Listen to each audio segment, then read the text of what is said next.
Tak. Hoca aka. Siz shu kunlarda Toshkentga bir keldingizmi? Pagodani qarang, umuman boshqa bir muhitda bir hozir vodiyda bir namlik, sovuqroq ekanda, bugun kelsam bu yerda hozir bu kurtkada qizib ketyapman. Nima qilishni bilmayapman. Juda issiq. Вообще zo'r ekan. Sizlarda ham shunaqa bo'ladimi? Toshkentga kelsalaring, futbolkada yurgilaring kelib ketmaydi mabodo.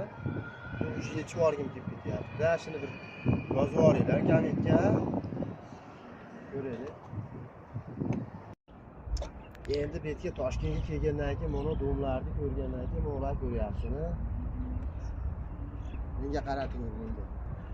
Bu yashab olgingiz kelib ketar ekanda, bu yerlardachi. Yashab olish kerakmi, ha? Xudo xolasa niyat qildik mashinalardan uylar, domlar olishga. Siz ham niyat qilgan bo'lsangiz, ha, yozib qo'ying.